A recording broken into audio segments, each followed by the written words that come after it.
What's good, YouTube? Nappy Boy 92 here, back again, once again. Today, people, J-Nuck and myself are back for another episode of WAFB, the final episode of Black History Month. Jay, what up? You had them scared, man. You said the final episode, and they was like, oh, I heard them all. I heard y'all. Nah, don't relax. Y'all need to relax. Dro moment. Y'all need to relax right off the, not even the first minute of the goddamn podcast, Dro moment. But to wrap up Black History Month, we have what some people have called the angriest black man in our community. Oh shit! I don't agree with that, but we have the one and only PacificTomb with us tonight. Yeah, look at that form. Yeah. Tomb is gonna wrap up Black History Month with us in this episode. What is this? Episode 6? Episode 6, I think. I think you're right. 6 or 7. Last week I didn't know what the fuck we were doing. I know we had to count it out. We had to use our fingers and toes. Shit, we only had 5 episodes. God damn.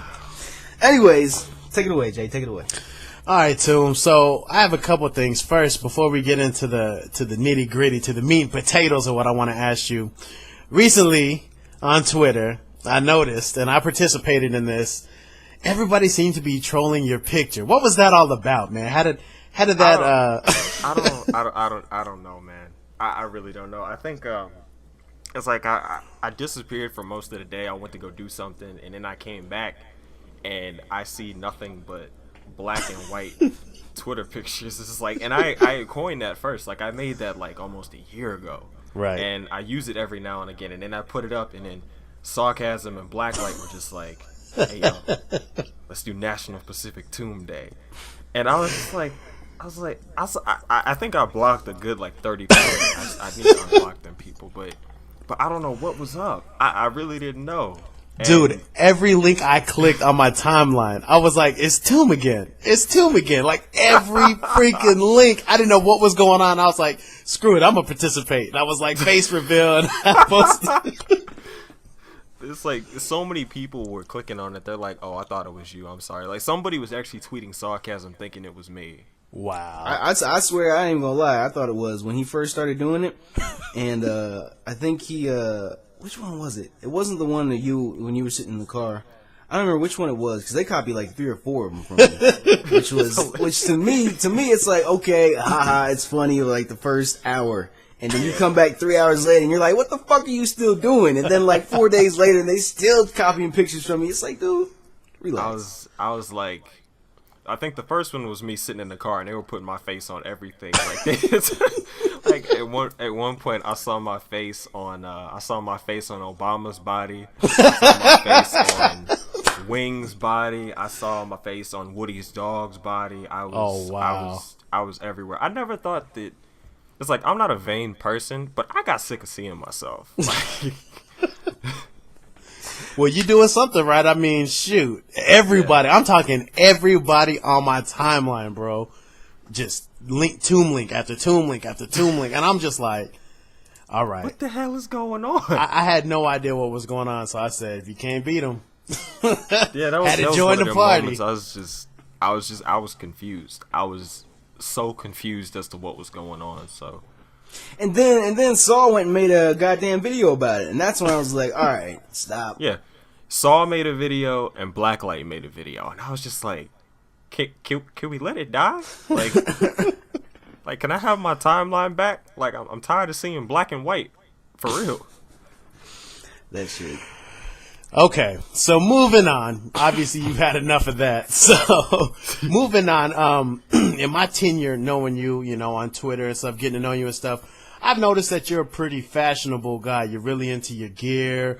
You like to change it up and stay current with the times and stuff. What's your take on like today's fashion and stuff? Because I noticed, and also you do a lot of those. I don't want to call them unboxings. What do you call them when you do the hats? Pickup videos or unboxings. Yeah, there you go. I like to. There are certain things that I like. Like, I don't buy stuff that goes with a trend. It's not about a brand. It's about a style. It's like, what can I put together that looks good on me? I like it, and somebody else might compliment me on it. Like, I don't wear clothes for other people, and that's one of the main problems that I see now is people buying clothes for other people's attention or buying clothes for other people's, I don't want enjoyment or. Yeah, no, I know what you mean, because like I see it on, not to cut you off, but I see it like on what do you call it, Instagram. Niggas will take pictures of like, oh, I got these True Religions. I'm like, okay, but like, do you think they're comfortable? Like, or you just want to show everybody your little shoe horse? Like, what's good, dog? Like, I mean, this your first pair ever? Like, do you realize what you just bought? And it's like, come on, man, buy clothes for yourself. Like, I totally agree with you with that. Yeah, it's like I know plenty of. It's like I'm a big fan of Instagram. And I use it a lot. Like I'll be driving. No, you? I'll take a picture of something. I'll take a picture of my food. I'll take a picture of a pair of kicks. I'll take a picture of the sun. It doesn't matter. But when I'm on there, I make sure that I follow a certain set of people who don't do stupid stuff. Like I don't want to see you posting pictures of your True Religions and saying it's like, oh, these is comfortable or these is whatever. It's like I'm not wearing the jeans, so I you know. I never understood buying something for somebody else's enjoyment or buying it so somebody else can say that you look good. Like I don't attention seek. Like that's the thing. That's the thing about some of these dudes too. And I notice it with dudes. It's like they buy all these outfits and then they take pictures with their boys. I was like, you thirsting for likes from other dudes? Like you want some respect? Hold on, wait. You went and bought jeans and wore them.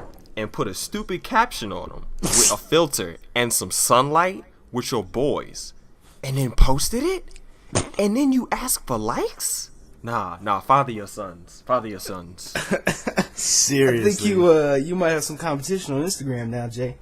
I know, right? Well, actually, on that topic, I know you had a run-in at school where you said, I think it was like your first day of class, Nappy, and you were talking about, this girl was talking about she couldn't sit in the chair because she had so many damn, bedazzled jewels or whatever on her pocket or something. I tell you no lie. I think I said this last season on the podcast. I tell you no lie. This chick, it was in my math class last spring, a year ago today. Not today, like this day, but a year ago this semester. This chick, I swear to God, she came to class like 25 minutes late. Number one, if you're gonna be more than 5 minutes late, just stay home. Ain't no point in even showing up. She came to class 25 minutes late and then had the audacity to tell the teacher she can't sit in the hard plastic chair because of the fucking rhinestones on her back pocket. So hold on, did she walk in class in front of everybody so everybody could see her bedazzled ass? Yep. Yep. Strutted right through the door, act like, oh, class starts whenever the fuck I get here. And then sat down and stood right back up and said, I have to go. I can't stay. I can't sit because of the shit on my back pocket. And I was you drove to class with the jeans on. Right. Out there. I'd have been mad if I was paying for her gas. You walking from here on out. You walking, period. For real. When you told me that, man, I was just like, wow. Like, I couldn't believe it. At first, I thought you were just, messing around and characterizing the story, but you were like, no, I'm dead serious, Jay. I was like, wow. But see, the thing is, like, there are actually people like that. Mm-hmm. I mean, like, you see these people out on these blogs and the people on Twitter that I retweet or some of the pictures and stuff. You think that these pictures are fake, but they actually people. Yep.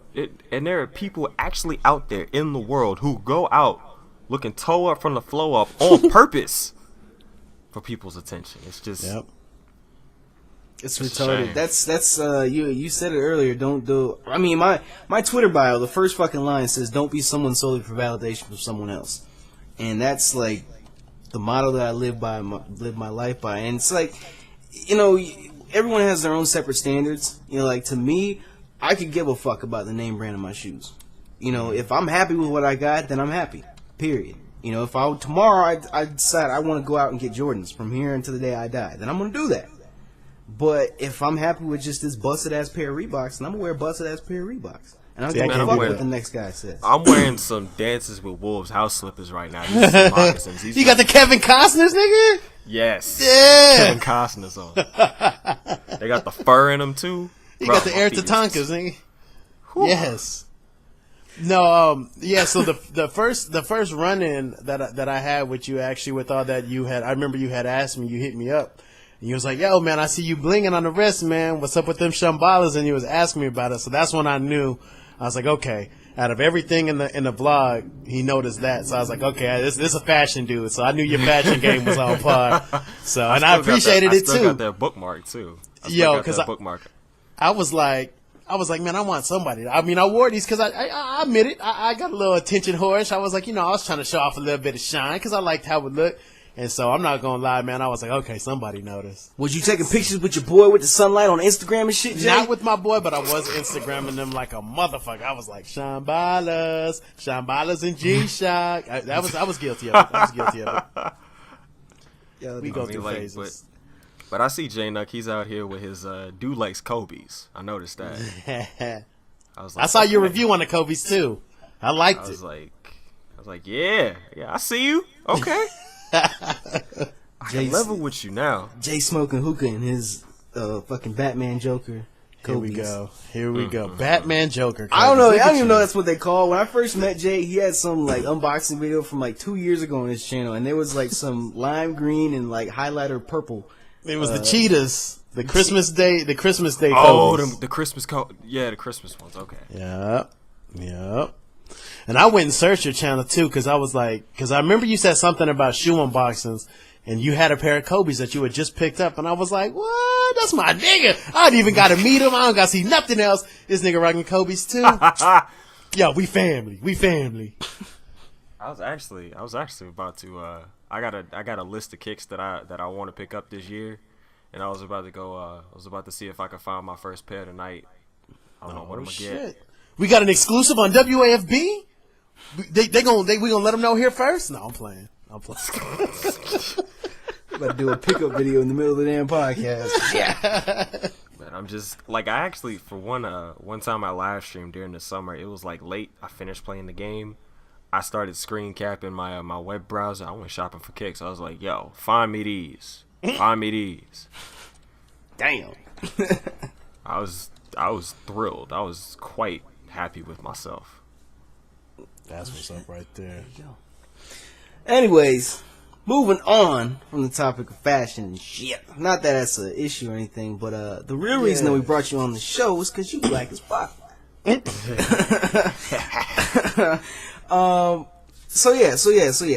This being Black History Month and everything that it entails. Do you have like any I don't want to say personal experience. I mean that's really what it is. I mean the first week Cool touched on Martin Luther King Jr. and Malcolm X, and then Snacks got deep with talking about how people in the hood didn't accept him when he came back from being around the world and whatnot, and then Ashley got deep with us on light skinned and dark skinned females and shit. So is there anything that you could touch on for all of our Actually I can. I can. So both of my parents, my mom is from Philly. She's from the South Side. No, my dad is from the South Side of Chicago, and my mom is from West Philly. And both of them places are rough. And Dad grew up with gangsters living down the street. Mom grew up with gangsters and people living down the street. You have crack houses. You have all of that negative stuff. But my parents decided that when they got older, they would leave. Especially my dad. My dad was one of these. He's a lighter dude. He's part white, I believe. His mom is white, and he's part white. And he told himself that he wasn't gonna stay there because he didn't want anything that had to do with the hood. And it's sad to say it, but people are still stuck there. It's like when you leave the hood, it's like how you guys said Snacks said it. People didn't accept Snacks when he came back to the hood after he went out and he did what he had to do. He didn't want to be in the hood anymore. He wanted to make something of himself. People want to stay. It's like they want to stay on the plantation. It's like you are free to go, but you want to stay here. Why would you want to stay here? My dad decided to take my mom's out of the hood, and my dad wanted to make sure that I never grew up in a place like that. He decided he wanted to give me a better life. And I appreciate that now, because now that I've been able to go back with them and I've been able to appreciate what they left, I appreciate where I am now. And people always tell me, it's like, oh, you're the whitest black guy I've ever met. I was like, does that make sense? I mean, like, just because I speak pretty well, that means that I'm white or I'm not black. I had people tell me that on Twitter a lot. It's like, you're not black. I was like, oh, really? Oh, I'm not black? Oh, I'm not black because I don't live in the hood? Oh, I'm not black because I went to a good high school. I'm not black because I don't eat this, I don't eat that, I don't like this, I don't like that, I don't talk to these people, I don't associate with these people. It's like black people, it's like we're stuck. As much as I don't want to say it, we are. At least some of us are. There are some of us who have decided to move on from that. And it's like, I can't remember, it's this verse on Murder to Excellence by Jay-Z and Kanye. It's like, crabs in a barrel. And that's exactly what our people, pulling each other down every time one gets up. Yep, that's exactly. I know exactly what you're talking about. Yes, sir. It's like, as soon as somebody of color decides to make it somewhere, the people who haven't made it somewhere, the people who decide to stay in the situation that they're in, you want to pull them down with all this slander. You want to pull them down with all this stuff. It's like, if they want to be successful and they want to leave behind things that they find negative, let them go. If you want to stay there, if you want to stay on the plantation, please, by all means, stay there. But don't keep me with you, please. Yep. It's just... Oh, Lord, there's so many points I wanted to touch on. I didn't want to interrupt you there. Well, before you get going, I do have one quick question. I'm sorry. You said your mom's from West Philadelphia, right?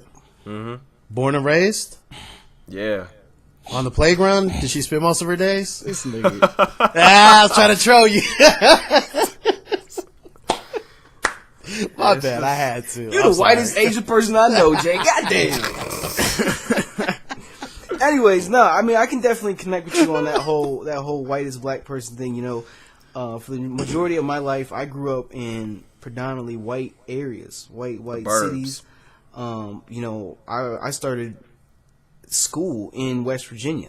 I spent 6 years of my life in West Virginia, and then I moved to Virginia, and that was, I'm black, y'all, and I'm black, y'all, and I'm black, and they black. Like, that was just, that was all it was. It was like 99% black people at the school, and then I just up and moved to Reno, Nevada, where it was the exact opposite. Nothing but white people and Mexicans. And now I'm down here in Arizona, where it's nothing but Mexicans and a couple white people. And Native Americans. Not even. Not as many as you think there would be. No, you gotta go a little bit north for that. Yeah. Well, that's true. It's more, but in Phoenix, it's strong. But yeah, where NAU is in Flagstaff, it's deep. So you know what I mean? I've been called everything on both sides of the black racial slur spectrum. I've been called an Oreo all the way to the nigga and the porch monkey, everything back and forth. Because when you're surrounded by all these white people, that's another thing. And I'm not trying to be racist here or anything. It's like subconscious racism. White people, not just white people, just people in general, feel more comfortable around people of their own race.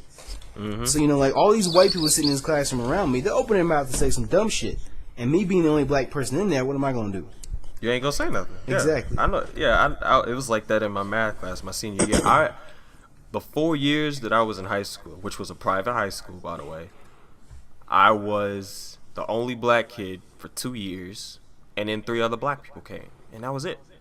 And it was just me and them 4 people. Wow. And there's nothing wrong with that. And the funniest thing is, black people will tear you up about it. It's like, oh, you went to school with all white people? Mm-hmm. Oh, you like talking to these people? It's like, I don't know if y'all can see me, but I'm rolling my neck right now with like the finger. And, it's just, and it's a shame when you try to better yourself, or when, your family decides to, they want to help better you, that your other people, they want to throw you under the bus. Mm-hmm. That was one of the more notable conversations that we've had on Twitter about a month back or so, when we were talking about World Star holding black people down. Oh, and man. It wasn't that like I understood where you were coming from, and I'm sure you understood where I was coming from. But I mean, it's true, and like I said that night on Twitter, it's not that I don't think these people want us as a culture or us as a society or even themselves. It's not that I don't think that they want to better themselves, because who doesn't want more than what you have? Who doesn't want a better life? I think it's just, there are some people, but I can't speak for them. I think it's more so of either they just don't know or they just don't care. Yeah. They've just accepted it, that it's just like, fuck it, whatever. You know what I mean? It's like, but still, even that mentality doesn't make sense to me. Like, it doesn't make sense to me, and I think that does give off a lot of bad stereotypes. That does get off a lot of bad press for us, period. And, you know, it's like they act a fool everywhere. I mean, it's like, I'm sure both of y'all have seen the video of when Popeyes ran out of chicken. Yes. And all they lined up all them black people on there. Not a single white person was in that news article. Not a single white person. All these black people show up talking about Popeyes knew they were going to give away this chicken. They should have had this. And it's like, come on now. You flipping out over some chicken. If Popeyes ain't got no chicken, move on. Go down the street to Waffle House, go down the street to Burger King, whatever. Get you some other food. You ain't got to stop and get on camera and act a fool over some damn chicken. And it's not like they don't know that that's a stereotype of black people. So They I mean, just don't care. Exactly. They don't, it's like they don't care, they don't know, and they don't care to know. It's just, I don't know. I think that has to do with how you were raised, where you were raised, and the type of people you were raised around. Because my people, at least my family is these are your proud black people. These are the ones who is like, they'll draw the line between good fun and then ignorance, and they can decipher the two. It's like, okay, yeah, this is funny. So and so called him a porch monkey. Yeah, that's funny. And then there's the point where it's like, okay, you need to stop being ignorant and show that you actually have some common sense and stop acting a fool. And talking to my grandparents about some of the stuff that they've seen, like they tell me that all these civil rights leaders, they be rolling over in their graves. They doing backflips and handstands in their graves right now. My great grandmother passed away this past fall, but my grandmother told me the story of way back in probably like the early 40s when they went to like a strip mall or something. They lived in Pennsylvania, and they went to a strip mall, and she told me the story. She was like 6 or 7 years old, and she said they were walking through the mall and they passed this other like little white girl and her mother. And as they passed, she heard the little white girl turn to her mom and said, "Mom, where's their tails?" And she told me that, and I was like, I just paused for a second. I was like, "What?" Like I can understand that. Like, come on, like that. But I mean, I understand now that I'm older. But at the time when she told me this, like, you know, I just gone through school and I learned about the North and the South and the Civil War and all that shit. I'm like, I thought Pennsylvania was supposed to be good. What the fuck, you know? But it was just like, it was mind blowing. Just the racism it's still prevalent to this day. I was reading. They just outlawed slavery in like Mississippi. That's what I was about to say. No lie, I was about to say the other day. I just read that Mississippi ratified their amendment to officially outlaw slavery. That shit happened. That shit passed back in like 1860, and they didn't do shit about it until 1995. And then they brought it up in front of their state congress or whatever, and they drafted legislature for it, and it sat for 13 years or 18 years or whatever it is, until just this past whenever when they decided to fucking ratify it. It's a long ass time. And it's like, I don't understand.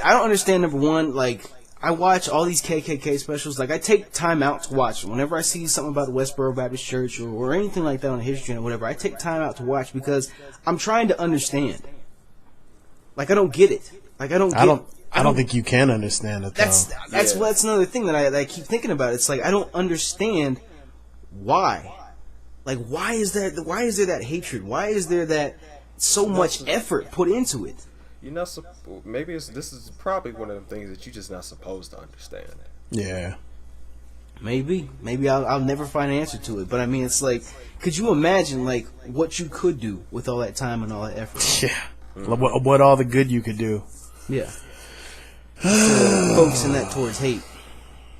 I know exactly what you mean. I think I was in Target a couple of years ago, and this mother was walking around with her daughter, and her daughter was like 3 or something, and she's like, "Mommy, "Mommy, look, it's a pretty black man." I was like, "Okay." Wow. You don't know whether to be happy or no. I'm playing. I was kind of upset that she used the word "pretty" to describe a brother, but you know what? I was okay with it. And she's like, "I'm sorry, she doesn't usually see black people." I was like, "That's okay," but that's I'll be like, that's not something I can control. Right. That's your daughter. You're the one who has to teach your daughter stuff like that. You have to teach. It's like, okay, there are a bunch of other cultures, sweetheart. This is this, and this is this. It's just, that's how it is. I grew up in the burbs of Atlanta. I grew up with Ethiopians, black people, white people, Spanish people, and Asian people. I grew up with the cornucopia of everybody. It's like we are the world over here, and people still. They still don't get it. How do you grow up amongst this giant mixing pot of people? That's one thing we were talking about last week. Jay brought up the example. He took his son to the bus stop and heard all the little kids there talking about "throw me the ball, nigga," like all this shit. And we were talking about it back then. This is like 11-year-old kids, Jay said, and we were talking about it last week. It's the home they grow up in. Yep. That's all it is. Because it's like, I understand there's media and there's music and all this shit and all that stuff. But it's not like they just developed this entire separate. I mean, like, everyone's always had that, how you act around your friends and how you act around your parents. But I mean, oh yeah, it's like I don't believe that someone that young picked all that shit up just from music and media. Like you had to have heard that in the household. You've had to have that impression upon you. Because they might have heard it. I think it's a steady diet of both. I mean, they might have heard it from music and media, but it got validated by hearing their own parents and brothers and sisters, and that it was accepted in their house. So they're like, "Oh, well, I can say this at school. It's cool." I can say this, yeah. It blew my mind, man. I didn't realize today's youth was like that, man. Because that's not the way I raised my son, man, and it blew my mind too. I couldn't believe these little kids, dude, and they thought it was cool. They thought it was okay, and I was like, man, no, stop. What happened to dog and bro and even cuz? Like, man, dude, I couldn't believe it, man. So it just goes to show you, it's like you have our parents, then there's us, and then there are our little brothers and sisters and nieces and nephews, and you get to see, like in the last 2 generations, you get to see.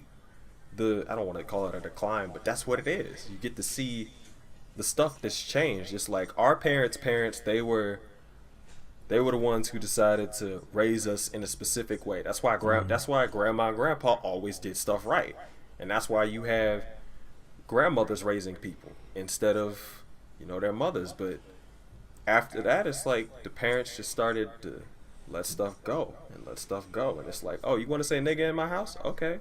Oh, you want to call so-and-so a bitch? Okay. You want to do this? Oh, you want to listen to Big Sean in the morning? Okay. Oh, God. Yeah, it's just you get to see how much stuff has changed. I mean, like, my nephews, they're black and Puerto Rican, and they're like 7. They're 7. Oh, they got good hair then. They got that good hair. Bro, they got such good hair. It makes me mad. They ain't got to comb it. They ain't got to do nothing to it. And when they get it cut, it's just like mine. Oh my God! And I hear them, and their dad is black. Their dad is a Mason, a Buffalo. He claims he's a Buffalo Soldier, and he's from Oklahoma, and he is, Black Power. He's all of this stuff. Black Panther supporter, and his mom is Puerto Rican. And she grew up in the Bronx, New York, and it's just like, when I see them and I see how they act and I see how they talk and how they talk to me, I'm like, yo, who taught you swerve? Like, who told you to say that? I think it has to do with what happens at school. And the other thing is, it's like, Jay, you don't know what these other kids are being taught unless you sit around them when they're with your son. Because kids pick up everything, man. Mm-hmm. Yeah. And that's when you get that phone call from the principal talking about, oh, little Timmy said, fuck this nigga Jamie the other day. And it was just like, what did he say? Like, he ain't never said nothing like that around me before. I think I can confidently sit here and say that, and I've experienced this before. I think that even though I'm only 20 years old, there are like 16 and 17-year-olds out there. I'm not even that much older than them. But I feel like I'm an entirely separate generation from them. Oh, yeah. Like, I look at the shit they do, and I'm like, I would never do that when I was 16 years old. Like, what the fuck is wrong with you? Well, dude? another part of that is parents are becoming younger nowadays. It's kids having kids. I was one of those. I had my first child when I was 17, but I was fortunate to be raised a little bit better, I guess, and I feel like I'm doing my duties, but that's what it is, man. It's a product of kids having kids. And you stuck with your people, and that's commendable. 'Cause I know plenty of dudes that would have bailed. I love it. I love it when I see it on 9911. I always bring up this example whenever we talk about race, because I always like to say, and you can't say this that much anymore, because black people these days, these kids out here, they're acting crazy as fuck. But I used to say all the time, if you have the right black mother, she ain't gonna let you get away with nothing. Because I say all the time, you look at 9911. Do you ever see any black people on there? Hell no. No. You see white people talking about, I want to be my child's friend. And you're like, that's your first mistake. No, you see, my mom and my dad and my grandmother and my grandfather and my aunt, they didn't try to be my friend. They tried to be my role models. Mm-hmm. They tried to be my parents. They tried to be my grandparents. They tried to rear me properly. They wasn't about to raise no stupid wild child. Mm-hmm. It was a standard that they set. Yeah. And the standard has not only changed, it has shifted. Like, the bar has dropped so much. And you're right. Like, I know plenty of 17 and 16-year-old kids that I know personally. I've seen them grow up. I'll be 19 and I'll be 19 soon. But I can't talk to none of these people. Mm-hmm. I don't do any of the stuff they do. I don't listen to any of the stuff that they listen to. I don't wear what they wear. I don't talk how they talk. I don't read what they read. Actually, people don't read now. I was about to say that last one. People don't read. It's just like stuff is so different. It is. But we are running nearing on the end. that time limit, so we're gonna. I've said this like 4 times already this season. We're gonna get that shovel and get right back out of this hole that we just got in because we just got deep. Let me ask one question, just a yes or no question to everybody: will racism ever end in America? No. Nope. As long as we have differences, even if it's not just the color of our skin, as long as we have differences, it will be associated with the color of our skin. Yep. And that's how racism started. That's how it will always be. That's how it will always. It's just period. As long as you're better than somebody because of something. Exactly, and then you associate that with their skin color. Unfortunately, I agree with you guys, and I guess that's how we wrapping up Black History Month on a down note. God, bring us back up, Nappy. Anyways, yes, people, thank you for checking out the podcast. Thank you to PacificTomb for stopping by, wrapping up Black History Month with us. I'm gonna go ahead and say this is one of our better episodes that we've done, period, on the show. Yes, sir. Tuesday challenges every Tuesday. We're gonna get the little interactive Thursday shit going here soon. We still working out some kinks in the system or whatever you fucking want to call it. But we're gonna get it up and going here soon so you guys can interact with us. And yeah, hit that like button. Thank you for checking out the video. All that good shit. Check out Toon's channel too, everybody. It'll be linked in the description. Be sure you go check him out. Check out his vlogs, his pickup videos, his gameplay. Dude is a beast. We didn't even have to touch on it though, because everybody knows. Thanks, guys. Appreciate you for having me on. There it Appreciate it. Anyways, we out this motherfucker. Say it, damn it. No!